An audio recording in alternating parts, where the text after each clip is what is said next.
বীর শহীদানরা রক্ত দিয়েছেন, জীবন দিয়েছেন। মুসলমানদের একটাই কামনা, একটাই বাসনা, হৃদয়ের একটাই আকাঙ্ক্ষা ছিল, এমন একটা দেশ হবে, একটা মানচিত্র হবে, এমন একটা ভূখণ্ড হবে, সেই ভূখণ্ডে আর কিছু থাক বা না থাক, সে দেশে আইন চলবে কার? সে দেশে সংবিধান হবে আল কোরআনের।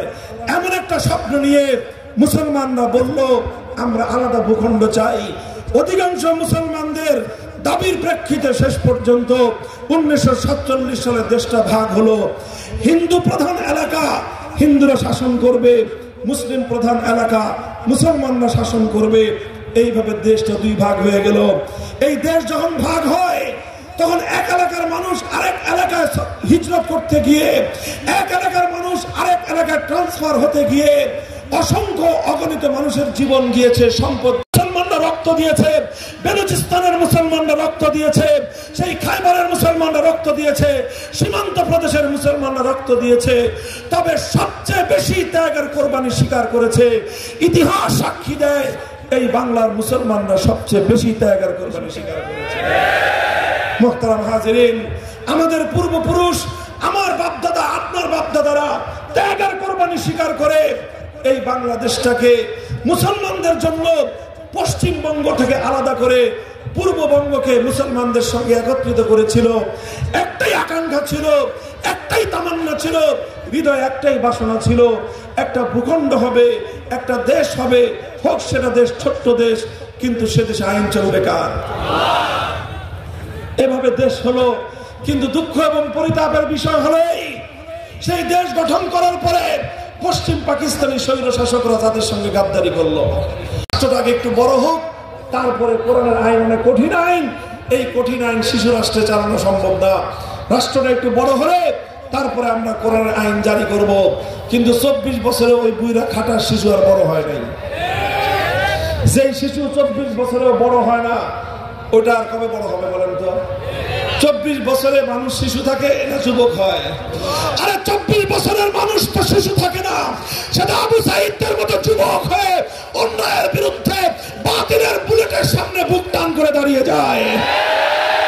24 বছরের যুবকরা তো সমাজ থেকে সকল অন্যায়, জাহেলিয়াত, ফ্যাসিবাদের বিরুদ্ধে লড়াই করার জন্য বুকের রক্ত দিতে প্রস্তুত হয়। 24 বছর পর্যন্ত পাকিস্তান শিশু থেকে গেল। আমরা বললাম যেই খাটাস পোলা 24 বছরও বড় হয় না, ওই পোলা 90 বছরে বড় হবে না। কাজে এই বিকলাঙ্গ পড়ার দরকার নাই। পাকিস্তান ভেঙ্গে স্বাধীন বাংলাদেশ করা হলো। উদ্দেশ্য ছিল একটাই, যে এমন একটা দেশ হবে, জুলুম, অন্যায়, বৈষম্যহীন একটা বাংলাদেশ হবে। কথা বলেন ঠিক না বেঠিক? যদি বৈষম্যহীন বাংলাদেশ গড়বার জন্য, জুলুম এবং অন্যায়ের বিরুদ্ধে লড়াই চালাবার জন্য ৭১-এর মুক্তিযুদ্ধ হয়ে থাকে, 24 জনগণ যদি জেগে উঠে, যুব সমাজ যদি তৈরি হয়, সমস্ত জুলুমের তন্ত্রমন্ত্র বঙ্গোপসাগরে ভেসে যাবে ইনশাআল্লাহ। নারায়ে তাকবীর! তন্ত্রমন্ত্রের দিন শেষ। খেলাফতের বাংলাদেশ, মুক্তির রাজপথ, হয়তো খেলাফত, হয়তো খেলাফত। নারায়ে তাকবীর! মুহতারাম হাজিরিন, রাজপথে ওয়াকাদের রক্ত দিতে হলো কেন? মুহতারাম হাজিরিন, এই সকল প্রশ্নের কোনো সমাধান নাই। জবাব একটাই, একটাই জবাব। 267 বছর পর্যন্ত হে মুসলমান, হে উম্মতে মুসলিমা, হে ইমানদার সম্প্রদায়, আল্লাহর কোরআনের আইন অনুপস্থিত। এই জন্য আমরা বাধ্য হয়ে ব্রিটিশের বানানো আইনের কাছে বিচার চাই। আল্লাহর কোরআনের শাসন নাই বলে বাধ্য হয়ে আমরা ইহুদি খ্রিস্টানদের প্রবর্তিত শাসন ব্যবস্থা চালাই। আমার প্রশ্ন হলো, কুকুরের গোশত খাওয়ার চেয়ে, শ্রীগালের গোশত খাওয়ার চেয়ে, শুয়োরের গোশত খাওয়ার চেয়ে আল্লাহর আইন বাদ দিয়ে মানুষের বানানো আইনের কাছে বিচার চাওয়া আরো জঘন্য অপরাধ যদি হয়ে থাকে, তাহলে এই কাজটা আমরা আর কতদিন করতে চাই? অথচ কোন মন্দিরের মূর্তি ভাঙে নাই। কথাটা খুব তাৎপর্যময়। কোন হিন্দুদের কোন প্রতিমা ভাঙে নাই। হিন্দুদের বাড়ি ঘরে সংরক্ষিত, তাদের ধর্মীয় উপাসনালয়ে সংরক্ষিত, তাদের কোনো প্রতিমা, তাদের কোনো মূর্তির গায়ে ফুলের টোকাও দেয় নাই। কিন্তু মুসলমানদের জনপদে ভাস্কর্য নামক মানুষের যত মূর্তি ছিল একটাও আনাম রাখে নাই, সব ভেঙে গড়িয়ে দিয়েছে। এ থেকে বোঝা যায় আগস্ট বিপ্লবের সিমটম ছিল, আগস্ট বিপ্লবের আইকন ছিল তাওহীদের বিপ্লব, একত্ববাদের বিপ্লব, শিরককে ধ্বংস করার বিপ্লব।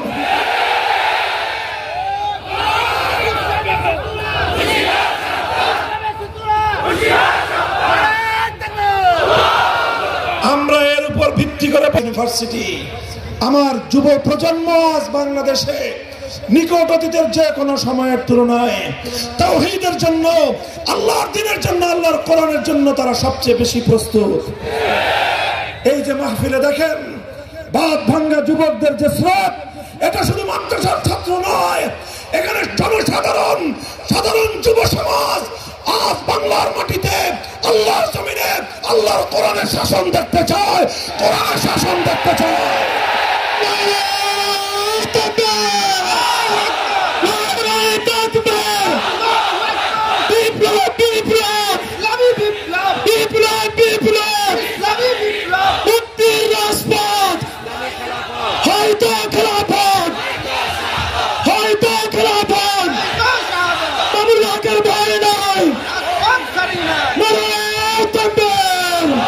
এক সময় সোনার বাংলাদেশ দেখেছি, তারপরে নতুন বাংলাদেশ দেখেছি, তারপরে সবুজ বাংলাদেশ দেখেছি, এরপরে আবার ডিজিটাল বাংলাদেশও দেখেছি, সর্বশেষ যাওয়ার আগে স্মার্ট বাংলাদেশের ভেলকিও দেখা গেছেন। সামনে আমরা বাংলাদেশ দেখতে চাই, ইসলামের বাংলাদেশ, আল কোরআনের বাংলাদেশ, খেলাফতের বাংলাদেশ। সেই বাংলাদেশ প্রস্তুত আছেন? হাত তুলে খোদার দরবারে শপথ করে বসেন। তবে মনে রাখেন, ইসলামের বিপ্লব শুধু স্লোগান দিয়ে হবে না, কথা বলেন ঠিক কিনা? শুধু বক্তৃতা দিয়েও হবে না, এজন্য পরিশ্রম করতে হবে, মেহনত করতে হবে, সত্যবাদিতা হতে পারে। এই জন্য শুধু মানচিত্রের স্বাধীনতা নয়, শুধু পতাকার স্বাধীনতা নয়, একটি স্বাধীন জাতি হিসেবে আমরা গড়ে উঠতে চাই, কথা বলেন ঠিক না বেঠিক? এই জন্য জাতির প্রত্যেকটা মানুষকে বোঝাতে হবে, বীর শহীদ আমরা রক্ত দিয়েছেন, জীবন দিয়েছেন। মুসলমানদের একটাই কামনা, একটাই বাসনা, হৃদয়ের একটাই আকাঙ্ক্ষা ছিল, এমন একটা দেশ হবে, একটা মানচিত্র হবে, এমন একটা ভূখণ্ড হবে, সেই ভূখণ্ডে আর কিছু থাক বা না থাক, সে দেশে আইন চলবে কার? সে দেশে সংবিধান হবে আল কোরআনের। এমন একটা স্বপ্ন নিয়ে মুসলমানরা বলল আমরা আলাদা ভূখণ্ড চাই। অধিকাংশ মুসলমানদের দাবির প্রেক্ষিতে শেষ পর্যন্ত 1947 সালে দেশটা ভাগ হলো। হিন্দু প্রধান এলাকা হিন্দুরা শাসন করবে, মুসলিম প্রধান এলাকা মুসলমানরা শাসন করবে, এইভাবে দেশটা দুই ভাগ হয়ে গেল। এই দেশ যখন ভাগ হয় তখন এক এলাকার মানুষ আরেক এলাকায় হিজরত করতে গিয়ে, এক এলাকার মানুষ আরেক এলাকায় ট্রান্সফার হতে গিয়ে অসংখ্য অগণিত মানুষের জীবন গিয়েছে, সম্পদ। মুসলমানরা রক্ত দিয়েছে, বেলুচিস্তানের মুসলমানরা রক্ত দিয়েছে, সেই খাইবারের মুসলমানরা রক্ত দিয়েছে, সীমান্ত প্রদেশের মুসলমানরা রক্ত দিয়েছে। তবে সবচেয়ে বেশি ত্যাগের কোরবানি স্বীকার করেছে, ইতিহাস সাক্ষী দেয়, এই বাংলার মুসলমানরা সবচেয়ে বেশি ত্যাগের কোরবানি স্বীকার করেছে। মুহতারাম হাজিরিন, আমাদের পূর্বপুরুষ, আমার বাপদাদা, আপনার বাপদাদারা ত্যাগের কোরবানি স্বীকার করে এই বাংলাদেশটাকে মুসলমানদের জন্য পশ্চিমবঙ্গ থেকে আলাদা করে পূর্ববঙ্গকে মুসলমানদের সঙ্গে একত্রিত করেছিল। একটাই আকাঙ্ক্ষা ছিল, একটাই তামান্না ছিল, হৃদয়ে একটাই বাসনা ছিল, একটা ভূখণ্ড হবে, একটা দেশ হবে, হোক সেটা দেশ ছোট্ট দেশ, কিন্তু সে দেশে আইন চলবে কার? এভাবে দেশ হলো। কিন্তু দুঃখ এবং পরিতাপের বিষয় হলো সেই দেশ গঠন করার পরে পশ্চিম পাকিস্তানি স্বৈর শাসকরা তাদের সঙ্গে গাদ্দারি করলো। রাষ্ট্রটাকে একটু বড় হোক, তারপরে কোরআনের আইন অনেক কঠিন আইন, এই কঠিন আইন শিশু রাষ্ট্রে চালানো সম্ভব না। রাষ্ট্রটা একটু বড় হলে তারপরে আমরা কোরআনের আইন জারি করব। কিন্তু 24 বছরে ওই বুইরা খাটার শিশু আর বড় হয় নাই। যে শিশু 24 বছরেও বড় হয় না, ওটা আর কবে বড় হবে বলেন তো? 24 বছরে মানুষ শিশু থাকে না যুবক হয়? আরে 24 বছরের মানুষ তো শিশু থাকে না, সেটা আবু সাঈদের মতো যুবক হয়ে অন্যায়ের বিরুদ্ধে বাতিলের বুলেটের সামনে বুক টান করে দাঁড়িয়ে যায়। 24 বছরের যুবকরা তো সমাজ থেকে সকল অন্যায়, জাহেলিয়াত, ফ্যাসিবাদের বিরুদ্ধে লড়াই করার জন্য বুকের রক্ত দিতে প্রস্তুত হয়। 24 বছর পর্যন্ত পাকিস্তান শিশু থেকে গেল। আমরা বললাম যেই খাটাস পোলা 24 বছরে বড় হয় না, ওই পোলা 90 বছরে বড় হবে না। কাজে এই বিকলাঙ্গ পড়ার দরকার নাই।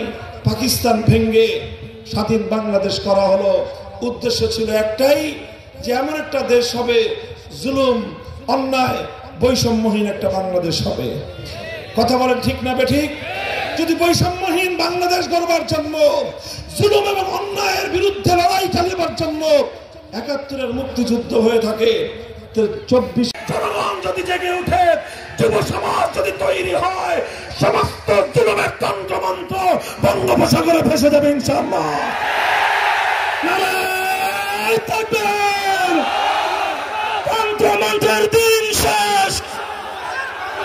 খেলাফতের বাংলাদেশ, মুক্তির রাজপথ, হয়তো খেলাফত, হয়তো খেলাফত। নারায়ে তাকবীর! মুহতারাম হাজিরিন, রাজপথে ওয়াকাতের রক্ত দিতে হলো কেন? মুহতারাম হাজিরিন, এই সকল প্রশ্নের কোনো সমাধান নাই, জবাব একটাই জবাব।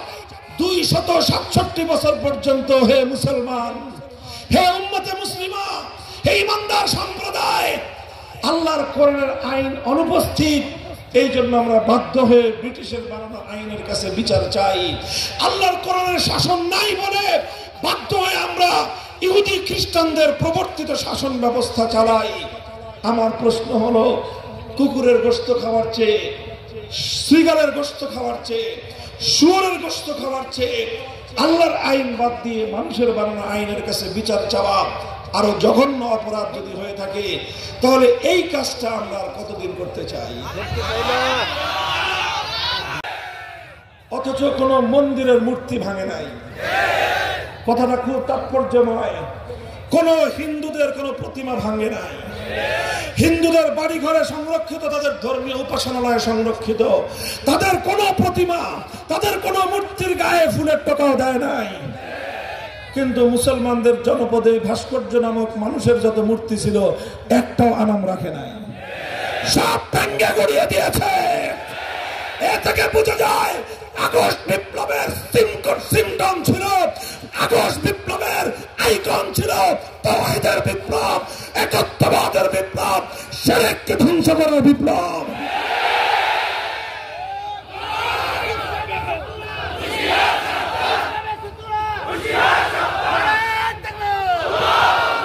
আমরা এর উপর ভিত্তি করে ইউনিভার্সিটি, আমার যুব প্রজন্ম আজ বাংলাদেশে নিকট অতীতের যে কোনো সময়ের তুলনায় তাওহীদের জন্য, আল্লাহর দ্বীনের জন্য, আল্লাহর কোরআনের জন্য তারা সবচেয়ে বেশি প্রস্তুত।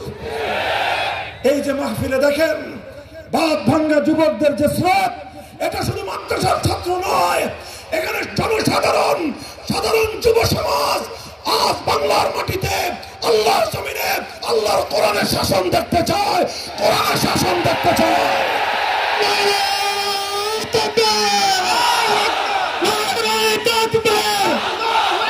বিপ্লব, বিপ্লব, বিপ্লব, বিপ্লব, মুক্তির রাজপথ।